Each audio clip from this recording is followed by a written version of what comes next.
So we're here to go through the proof elements, and to repeat those, they are plausibility of mechanism, any sort of endorsements that you have, testimonials, look at my life, and product in action.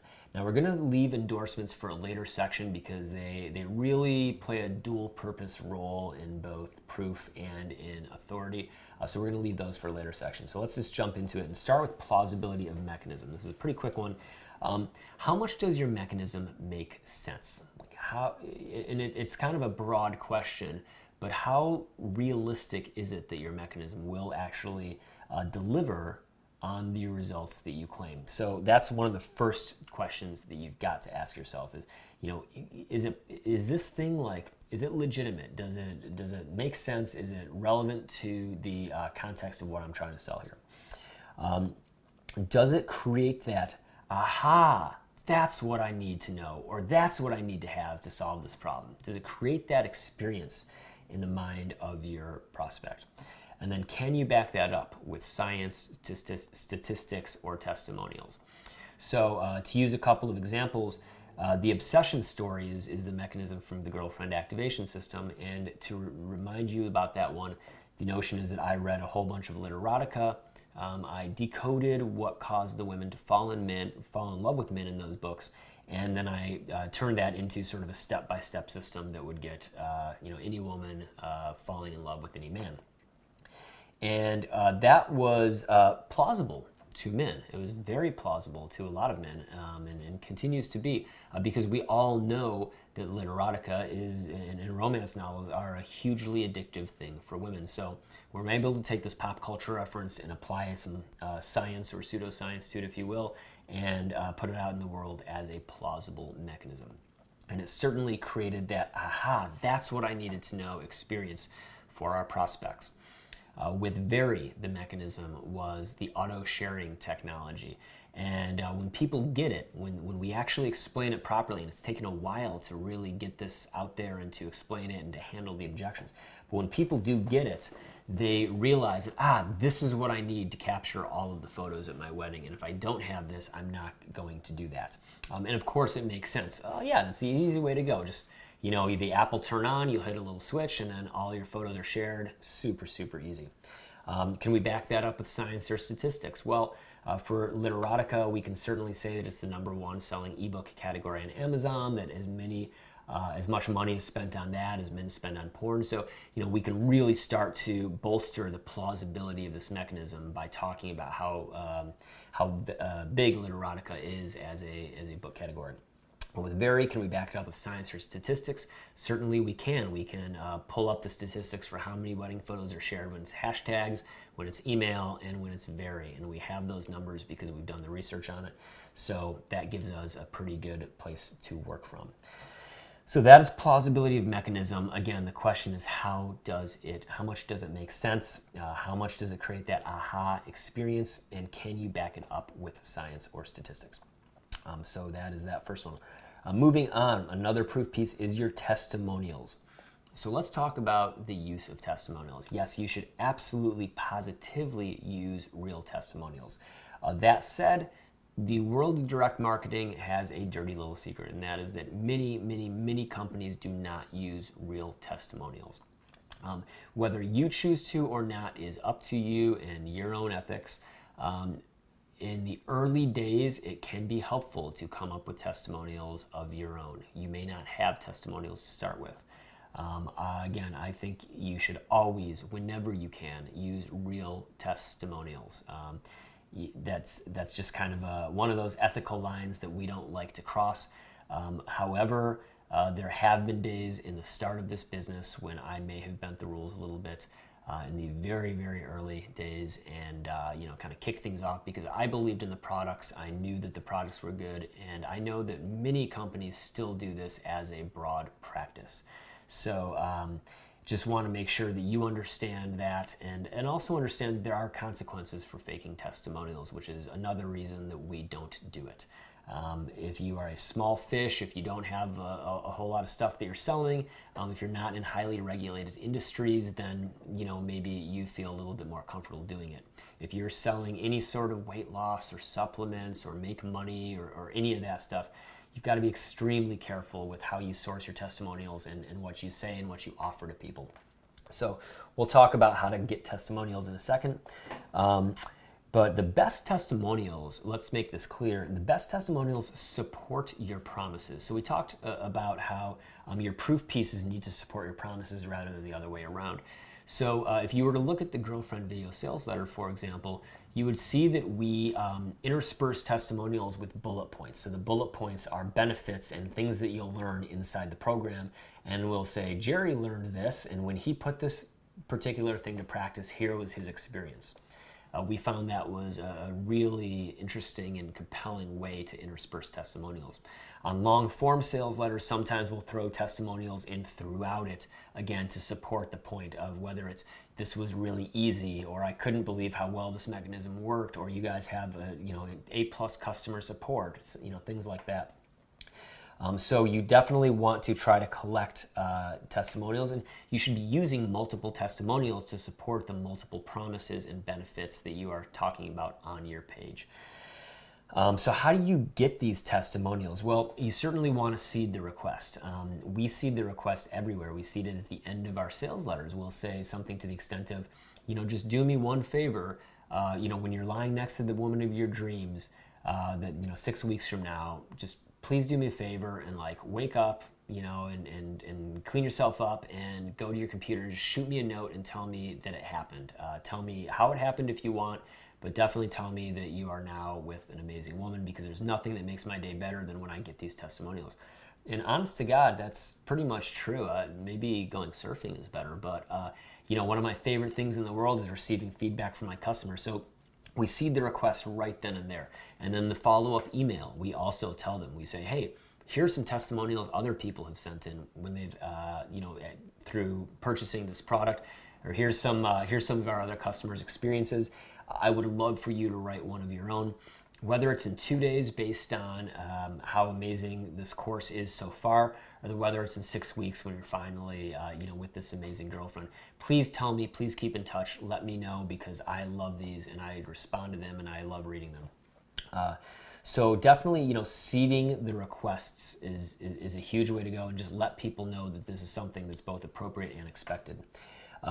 Show other testimonials. I mentioned this already. So show them in your emails, show them in Facebooks, show that other people show them on Facebook, show that people are writing in and that they are experiencing great things, and that you can too, or that your prospect can too. We'll often take Facebook messages, just put a little Gaussian blur around their face and their last name, and then send that out in an email and say, hey, look what Jared experienced today as a result of using our course. So you definitely want to seed those, and then you can actually specifically ask. You can send out emails from time to time or Facebook messages and say, hey, if you have an amazing experience with us, please send in the story. We would love to hear it. Another thing that we did is we put together what we call a client advisory council. So we said, hey, if you've had a really incredible experience with the product, we want to know, because we want to bring you closer. We want to get your feedback. And so we brought these guys in. We dedicated a specific person on the team just to have conversations with them, to hear what they wanted, hear what was missing, and of course to interview them and get their testimonials. So part of this was, can we use your testimonials online? Can we use them as videos? And if you were to go to our website, you would see some of these people today. So asking for them is a really compelling way to get testimonials, and you should never be afraid to ask. So that is testimonials, and that is how you get real testimonials. Another proof element is the look at my life proof element. So this is, basically this is like putting yourself out there as an example of somebody who's gotten the result that you are selling. So I wrote here, if you've got it, flaunt it, but only if you've really got it. I know that right now something that's quite popular amongst the young men is to rent a Lamborghini and to drive around and pretend like they've got a lot of money to show off that they know how to make money online or some nonsense like that. I have resisted doing things like that because I think they are a bit cheesy in that world. But who knows how this will be marketed? No doubt there will be pictures of me traveling the world, or I don't know, we thought about using pictures of my tax return to market this. I'm just kind of throwing that up and showing what I've paid. So we'll see what we end up doing for the money button. But frankly, I'm a bit scared because in the world of promoting making money, you can get pretty cheesy. So what are some people who've done this? Well, the Hair Club for Men, right? The guy who, not only am I the president, I'm also a customer. If you remember that ad from the 80s and 90s, that was a huge one, and they have a huge business, and I think they still might. Ty Lopez is another interesting character. I met him, he's probably one of the first people we met when we moved to LA, and this is before he had a big breakout. But if you haven't seen what he does, it's Ty Lopez, T-A-I Lopez, and it's 67 Steps to the Good Life, I want to say. But his ad starts out, I'm here in the holding a selfie camera. I'm here in my garage in the Hollywood Hills. It's fun to drive around in my Lamborghini, something like that. So he's really flaunting what he's got. I've seen subsequent ads where he's walking through his home and he's just showing off people his incredible home. So that one is pretty funny as well, and he definitely flaunts it. The girlfriend system, I do flaunt it a little bit. I talk a little bit about my life, and I talk about women who I've dated, but I've never gone out and shown pictures of them or anything to that level. We might sell more, but it just doesn't feel right, and it feels I don't know, it just feels like I'd be taking advantage of them. So there's that. I mean, a fair question, an important question if you are going to do this is, are you good enough? People respond to superlatives, and the internet has this way of just pushing things out to the extremes. If you haven't, by the way, a little aside, my buddy Mark Manson wrote a book called The Subtle Art of Not Giving a Fuck, and I highly recommend it. It's an incredible book about just being a happier person. And in it, he talks about how the internet just creates this place where we have extremes in all places, in all categories, because our attention naturally wanders to extremes. The best and the worst, the poorest and the richest, the biggest mansions, the smallest, slum dwellings. So we get this sort of polarized view of reality where the middle of the middle where most people live is not something that we see too much of. Even when it comes to the photos that we post and the day-to-day stuff that we might share online. So if you're going to play this, if you've got a flaunt it game, then you better have it, or you better have something interesting that people would want and that you feel comfortable flaunting. And another question is, do you want to be pigeonholed? If you're going to put yourself out there with a superlative of, oh yeah, that guy, the guy with the Lamborghini in his garage, or oh yeah, that guy, the guy who has a six-pack abs, right? You can get pigeonholed pretty easily around these things. Now again, it depends on the product, it depends on what you're selling. If you're selling an app, if you're selling a backpack, if you're selling some other piece of non-transformational product, then no problem, right? The people who do Tortuga backpacks, they were just some world travelers who decided they needed a better backpack. And so of course, no problem putting themselves out there. I've seen people designing travel clothes who, same deal. But when it comes to transformational things, making money, getting relationships, all that, putting yourself out there definitely runs the risk of people pigeonholing you. So just be aware of that going in. Then the last one that we want to talk about, the last proof piece, just to recap, we've covered plausibility of mechanism, testimonials, look at my life, and the last one we want to talk about is product in action.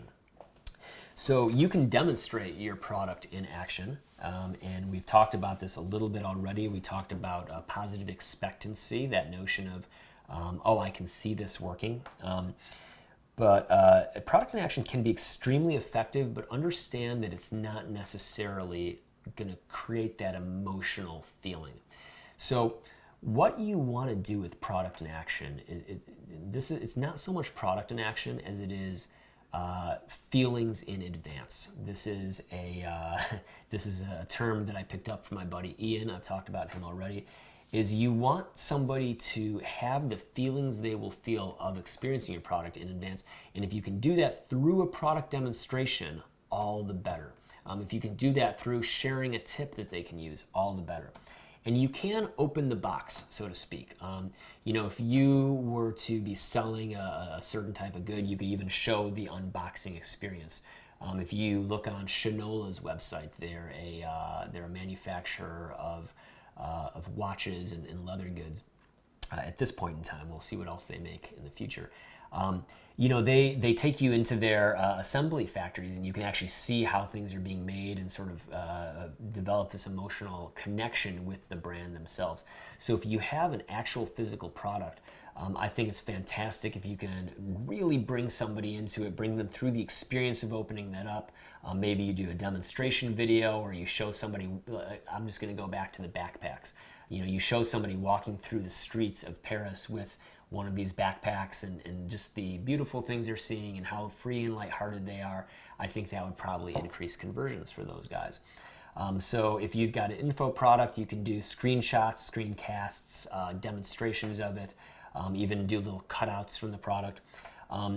And the question that you've got to ask yourself, though, is what is the nature of what you're selling, and are the features required to make the sale? So with a backpack, features are definitely required to make the sale. With travel pants, features are required to make the sale. Almost anything you're putting on Kickstarter, you're putting out there because it is something that is feature driven, that it has a feature that some other products do not have, and so you have to highlight the features. All the better if you can do it in an emotional context and get people really excited about these features. But if it's a more emotional sale, so for our things, we don't always show what things are going to be like when they get it. You know, there are review sites for that, but we'll do a little reveal. We'll show somebody maybe just a really brief screencast in the members area, but we don't want the prospect to get bogged down. Like, we don't want to create actual access to the members area that is going to let them go in there and kind of experience things. We just want to get them excited about what they're getting and then make the sale for them, and you know, don't bog them down in that experience. So that is a really key point. With that said, we are developing a new funnel right now, which will bring people into the members experience, but it's going to have a lot of what we're talking about here built into it. So those are our proof pieces. And now it is time to move on to trust and authority.